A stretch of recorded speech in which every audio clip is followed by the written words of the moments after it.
Good morning, Facebook. Good morning, YouTube. Thank you for coming in today.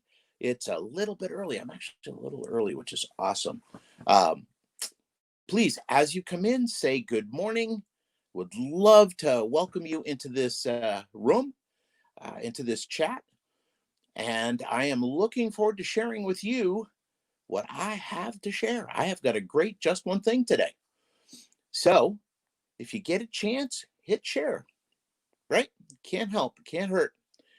Might be able to help somebody else. So please say good morning. Looking forward to, hey, John, good morning. And my son, Rich, good morning. Candace, good morning. Nick, good morning. So we've got Texas, Virginia, Kansas, and North Carolina in the house so far. Good morning. I appreciate y'all being here. I truly do. I've got a good one today for you, and I think it's going to help. You can tell me at the end or not if it does, right? But I think it's gonna. This is something I've been talking a lot about lately with my clients, and if I'm talking to them, I guarantee you need to hear this too. All right, so as you can see, we're still in our super secret location. That's right. We're going to be here for probably another week, 2 weeks or so. That's right. So yeah. Hey, Randy. Good morning. It's good to see you. Good to have you in here. So thank you so much. Um, I'm trying to think. Randy, I'm thinking Pennsylvania, if I remember correctly. Is that correct? Forgive me if I'm wrong.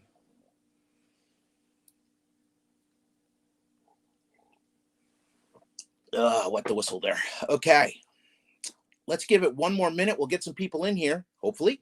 If not, love to have you guys. If you find this video or this talk helpful, please share it.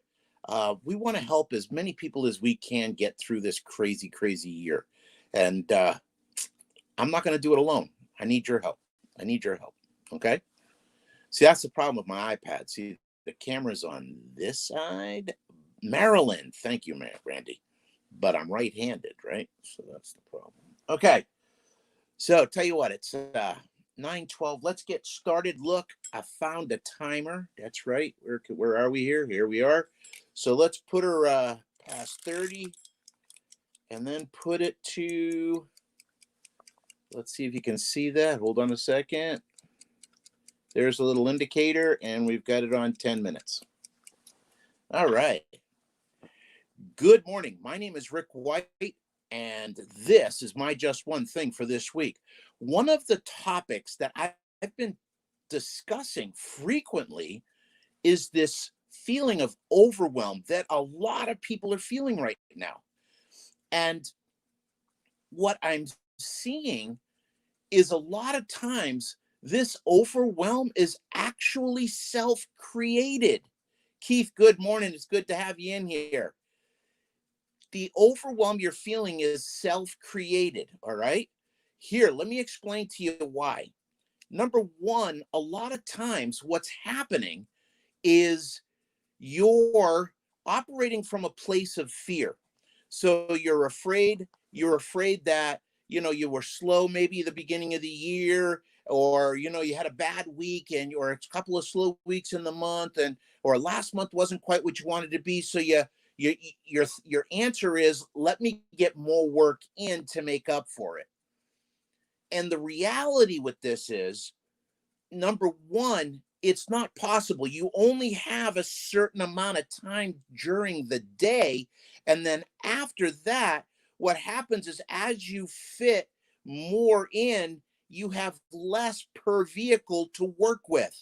So what ends up happening is your invoice count goes up, average RO drops, and you actually end up making less money with more vehicles. So a lot of times we can create the overwhelm. The other place overwhelm comes from is it's actually two places. Number one, it's the myth of multitasking. I want you to write that down for me. The myth of multitasking, please. We do not multitask. We multi-switch. We are not capable of multitasking. Women can be multi-aware, right? I can be watching television and there's a loud noise in the other room and I don't hear the noise. Brenda does. Okay. But even then, like she'll be crocheting, listening to the television set and hear the noise. But I got to tell you something. And sweetheart, I love you. She asks a lot of questions about what we're watching. So, Daniel, good morning. So, the reality is we can't multitask. What multitasking does is it creates a situation where you do a whole bunch of stuff, but nothing gets done to the quality and standard that you'd really like it to be done, right? And I'm sorry, today good enough isn't good enough. Okay. So then the second place overwhelm comes from is the expectation that you can do it all. Hey, Matt, Virginia Beach, good morning. Daniel Costa, thank you, man. California. The expectation that you can do it all. And I personally, I don't have a problem with that expectation. It's what you put on at the end of it. And that expectation is, I can do it all at once. And you can't. So what starts to happen?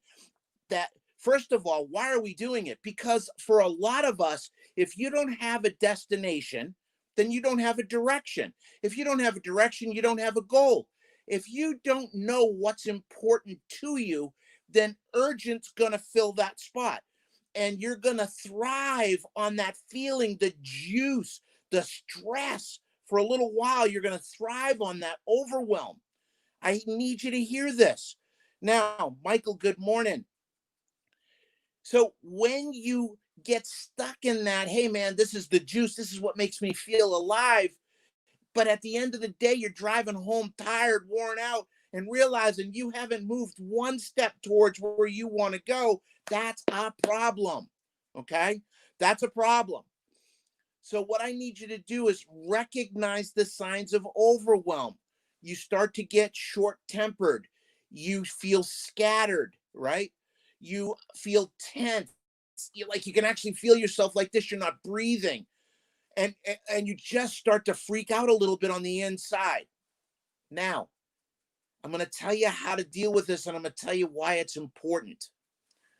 So, actually, I'm going to tell you why it's important first.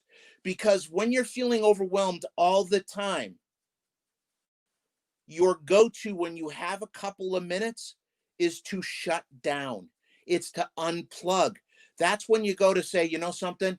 I got all that done. I'm going to go watch a YouTube video. Right? I'm going to go watch the kitten video or whatever it is that turns you on. But what ends up happening is it robs your day of focus. It robs your day of action and results. Okay? And results. Okay? So, what do you do when you're really overwhelmed? The first thing you do, stop. I've talked a little bit about this before, but I want you to understand this and I want to add to it. So the first thing you need to do is stop and breathe. Take a couple of deep breaths. Just standing up straight and breathing a couple of breaths make all the difference in the world. And then say to yourself, I got this. Now, what I need you to do is you understand you're trying to eat the elephant one bite at a time, right? You've got all this expectation, be able to do everything all at once. Let it go. So then the second thing, so the first thing is breathe, stop. Second is breathe. Good morning, Benji. Second thing you do is breathe. Third thing, I got this, right? I got this. I got this. Fourth thing you're going to do is stop and write down all the stuff you got to do right now. Real quick. If you can't do that, just list it out. Okay? Just list it out in your head. Bam, I got to do this, this, this, and this. Okay. Now I want you to ask yourself a question. What resources do I have? I was speaking with a service advisor last week, and she was talking about how overwhelmed she was because there was like 5 things going on at the front counter all at once. And I said, well, where's your other advisor, Nick? Well, he was in the back doing some filing. Why didn't you bring him up front to help you? Because when you've got all these tasks, when you spread them out with other people, right? I got to get the camera here. When you spread them out, overwhelm goes down. And she goes, I never thought of that, but how do I get them? And we played with some ideas. But here's the thing, if you have someone you can tap into, ask for help. Ask for help. Asking for help is not a sign of weakness. Asking for help is a sign that you care. It's a sign that you want to do the best job that you can possibly do. Next thing you do is you look at the list and prioritize it. And you should have a prioritized list of what's most important to you. Let's use the front counter as an example. So for me, the most important thing on that front counter is a person in the office, customer in the office. Second most important thing is a customer on the phone. Third most important thing is a team member, right? So if I understand the priority, then I know what to do first. And then you do it, and then you go to the next thing and you do it, and then you go to the next thing and you do it. But you do one thing excellently. You do one thing excellently, and then go to the next one. Okay? Instead of trying to half-ass, pardon my French, all four things. Doesn't work. We can't do that anymore. You can't think of customers as tasks. You got to see the person. You've got to be able to take care of them. Okay? Now, the last thing I want to say is, if you don't have a focus, if you don't know where you're going, a destination, what's important to you, then everything's going to seem important. When you have a destination, it creates focus, and some of the stuff that's overwhelming you right now doesn't need to be on your list. You can delegate it or delete it. Okay? So I hope this has helped you this morning. I want to just say, my name is Rick White, and that's my Just One Thing, and that was 10 minutes. Thank you all. Have a great week. Go make some money.